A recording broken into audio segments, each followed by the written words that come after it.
My team just closed a $25,000 wholesale deal. We didn't buy the property. We didn't put any money down. And here behind me, I'm going to show you the exact process of how it went down so that you can do it yourself. Let's get into it. Welcome back to the channel. If you've seen my videos, I do a whole lot of wholesaling here in Seattle. I've done over 50 wholesale deals. I'm 23 years old. And if you've been trying to get in the game, you probably have a lot of questions. I hear it every day. How does the wholesale process work? What does it really look like? Where do you get the contract? Where does the money come from? Who closes the deal? I'm going to answer all your questions today by walking you through what it took to close this deal and how we accomplished it. So let's get right into it. In any wholesale deal, you have four main parties. You have your seller who's selling off the market, us, you have your end buyer, and you have your closer. Here in Washington, we're an escrow state, so we close with escrow. Escrow are the people who handle transferring the title of the property, they handle the funds, sign the final paperwork, they record the sale with the county, and they pay everyone out. So how did this $25,000 deal work? Me and my team spend a whole lot of time finding off-market sellers like Bob. We do a bunch of things from cold calling, to mailing, to door knocking, to social media. These are my personal 4 top ways to find wholesale deals. I've got a bunch of videos that go in depth, but what we're looking for is motivated sellers. We don't want people who want top dollar for their property. We don't want people who want to list it on the market. We're looking for sellers who want to sell off the market. Wholesale deals are most valuable off the market, so that is where we spend all our time. Now, Bob here was found through a cold call. My team cold called Bob. He was on a distressed property list that we get from Property Radar, monthly subscription service to build your cold call list, skip trace information, get the list, put them in your dialer,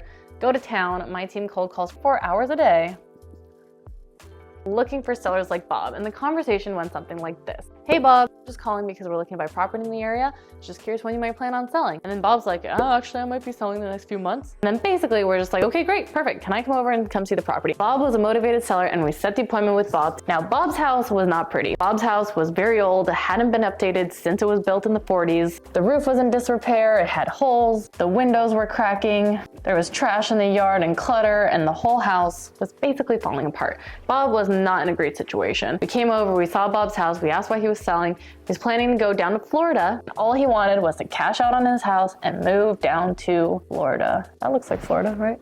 So that's Bob's motivation. The pain point is that Bob knew his house was in really rough shape, so he didn't want to put it on the market. He also didn't want to pay realtors. We asked Bob how much he's looking for, and Bob wanted $600,000 for his house. Now, we had done our homework prior and we found out that Bob's house, if it was shiny and nice and new, would be worth about $900,000. So honestly, on our wholesale deals, the math is not complicated. In order to figure out how much we should offer Bob, all we do is we take $900,000, which is our after repair value, our ARV, and we multiply it by 80%.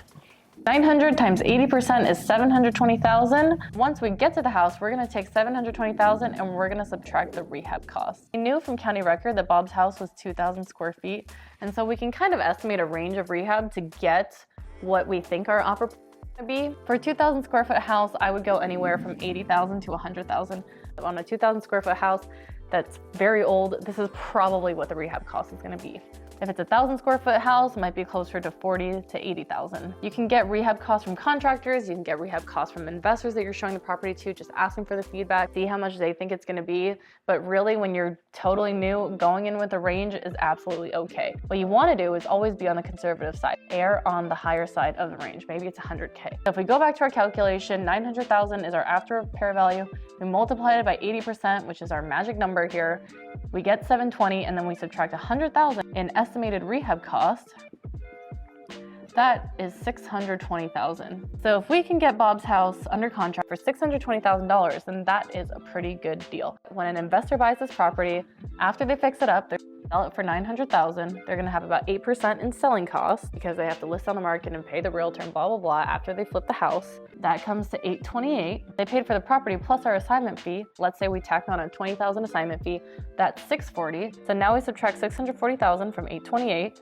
That's $188, and then we subtract our $100,000 rehab costs. So this is what the flipper sells the house for after they're done, take out the price of the property, and we take out the rehab cost. That leaves an $88,000 profit for our end buyer. And ultimately, this is the calculation that determines, again, how much we pay the seller, because we're looking at how much end buyers are gonna be willing to pay. So this is an example of the calculation. Let's go back to our scenario here.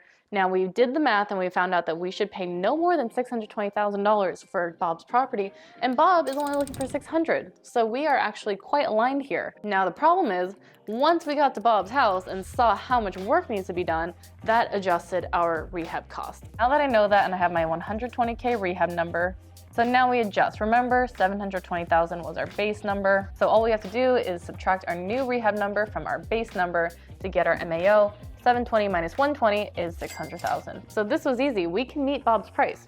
Now all there's left to do is sign the purchase and sale. If Bob wanted $700,000 or even $650,000 for his house, we would have to offer him less and see if that would ever make sense for him. Now here's the thing about off-market sellers, a lot of them start high. Bob was pretty realistic in his pricing, and I could try to negotiate Bob down in order to increase my assignment fee, but I know that I can make money at $600, and I know Bob wants to go to Florida. So in the spirit of good ethics, doing good business, and keeping a reputation for myself that I make sellers happy here in Seattle, I'm cool signing with Bob's asking price because that works for me. If he was unrealistic, then we'd have to work him down. After this little calculation, I decided 600 is cool with me, and so we go and we write a purchase and sale agreement. This is a standard purchase and sale agreement that is used for any real estate transaction, except that it is made assignable. Now the laws for purchase and sale agreements vary in every state, so it's very hard for me to provide contracts. I'm a realtor here in Washington, so it's easy access. Get it from any realtor, you can get it from an investor. The important part is that your purchase and sale is assignable.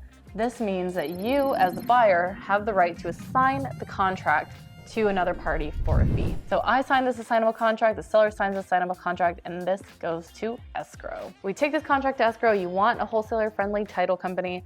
You really just call them up and ask them if they're wholesaler or investor friendly. You're gonna send that to them, you're gonna let them know that you're planning to wholesale it, and then now we go and find our buyer. As established wholesalers, we have a buyer list. So from networking events, meeting buyers at real estate investor events, looking up local real estate investor Facebook groups in your area, and then I also use a program called Investor Lift. Investor Lift is a paid program, but it really is the creme de la creme. If you're wholesaling a lot, you need to sign up for Investor Lift because this is where all the buyers are at. It's basically Zillow for off-market. You can see all the properties available off-market from the top wholesalers. It's a very exclusive group. So that's how I find my buyers. To distressed seller lists, we'll also create lists of people who have bought flips in the last year or 2 years or whatever you want, and you can buy the contact information of these people and go to town prospecting for buyers. Property Radar is the sponsor of the channel. I've been using them for literal years. I'm very loyal. They're way better than PropStream and all the other list builders out there. Check them out. There's a 7-day free trial. Link in my bio. Anyways, so I have my purchase and sale agreement signed. I can now send out my property. I've sent out the property to the buyer's list. Here's an example of what that email looks like. It's an overview of the property, photos, description, asking price, my contact information in case they want to come view it. So with Bob's house, I put it out there on Investor Lift, and Miss Sarah came calling. Sarah is a buyer from Investor Lift. I'd never met her before. I didn't know who she was. She hit me up. She was interested in the deal. She looked at the photos. She let me know that she was really serious about buying it. I asked her for her proof of funds in order to show her the property. She provided, and so I told Bob, hey Bob, as part of our inspection and our agreement, I need to bring in one of my partners to see the property if that's okay with you. It's a very normal process for investors, so Bob doesn't mind. I show Sarah Bob's house. Sarah, she knows the price that I'm asking. All we're doing is we're going in and out of Bob's house so she can see the property. Afterwards, we talk. Sarah says, good, I like it. I'm willing to pay your price, which I haven't even mentioned yet. I got the property for $600 and we put it out for $625 was our asking price. So Sarah saw this property. She saw we're putting out for $625. She saw that it's going to need $120,000 worth of work. She saw that it's going to be worth $900,000 when it's done. She did her own due diligence, verified it all on her own, did her research, was ready to go. So she agreed to our price and we went ahead and signed an assignment agreement. So there are two pieces of paper that make a wholesale deal. It is the purchase and sale with the seller and then the assignment agreement with the buyer. This assignment agreement says that Sarah is purchasing this purchase and sale agreement for a fee of $25,000. Sarah signs the assignment as the assignee, I sign the assignment as the assignor, and then this piece of paper goes to escrow. Now we're hands off. Sarah paid $625,000 for this property. Bob is receiving $600,000. I sent them to escrow, and now the really nice people at the escrow company are going to get in contact with Sarah. They're going to get in contact with Bob. They're going to take Sarah's $625,000. They're going to schedule Sarah to sign her closing documents. They're going to schedule Bob to sign his closing documents. They're going to give Bob his $600,000, and they're going to give me $5,000.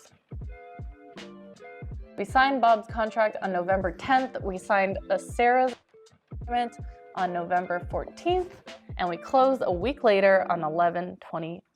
So with a few systems, a little bit of hard work, we made a $25,000 check in less than 2 weeks. That is it. The day we closed, Bob leaves the key for Sarah. He goes on his merry way. Sarah takes possession. We never put money down. We didn't need to put up any rehab costs. We didn't need to fix anything. We're simply finding Bob, finding her a good deal, and providing him a solution that doesn't involve putting his house on the market. We provided a valuable service and got paid for it. That is wholesaling. Obviously, it took a lot of reps to get good at this, between analyzing the properties, between being able to talk to sellers, understanding the process, communicating with all the people involved, getting escrow on board. It's very much a whole ordeal, but broad strokes, it is simple. And now for FAQ, these are the 4 questions I get all the time when I'm explaining wholesale deals. So this is a good question. Whenever you have a purchase and sale agreement, which is just a contract to buy property, it requires an earnest money deposit, which is basically just money to, number 1, say that you're serious about buying the property, and number 2, validate the contract. What we do here is we just put language in the contract that says the earnest money will be deposited once our inspection is complete. Which brings us to question number 2, what if I can't find a buyer? If we can't find a buyer for our property, the best thing we can do is find out what the highest offer is from the buyers that we have shown the property to, and then we renegotiate with the seller. If the seller is not willing to renegotiate, they have other plans, or they're just not motivated, then we cancel the contract. There isn't much you can do if the seller won't come down to a price that you can sell it at. How to find a JV partners. Again, Facebook groups are a really great resource. Just immersing yourself into your local real estate investor community will give you a lot of value between connections made and knowledge and learning and going to those events and being exposed to the industry. Otherwise, finding local flippers or local wholesalers to do your first deal with. So if you have a deal you're working on here in Washington, there's a link down below to send it to my team so we can take a look at it. We'll contact you within 24 hours and get you going on that whole process and hold your hand right through it. And of course, we'll split the profit fairly. But yeah, I very much promise that most experienced wholesalers will do a deal with you as long as you have a motivated seller ready to go, put in the work, find those people, and then bring it to an experienced wholesaler and they'll help you close a deal and split the profit. Lastly, what if I'm a realtor? I actually have a really good video on how to wholesale for realtors, but this one is also going to vary state by state. Different states have different laws on whether you're a realtor. Here in Washington, it doesn't affect too much if you're a realtor or not, whether you're wholesaling. I do believe no matter what state you're in, there is some disclosure required. So for me, being a realtor here in Washington, I do disclose on the contract that I'm a licensed broker so that they know that. But other than that, there are advantages to having your real estate license as a wholesaler. There are disadvantages. Realtors are held to higher standards, so that's a big value add when we're talking to our sellers. I use the line a lot that I legally can't lie to you, Mr. Seller, because I do have a real estate license. That helps with the trust factor. And then of course, if we can't get the deal low enough to wholesale, then we can offer to list it and help them get their property sold for a commission. So that's it. Let me know if this was useful. Let me know your questions down below. Maybe we can follow this up with part 2. If this was valuable, please smash that like and subscribe button so we can keep pumping out videos like this. Thanks again, and we'll see you in the next one.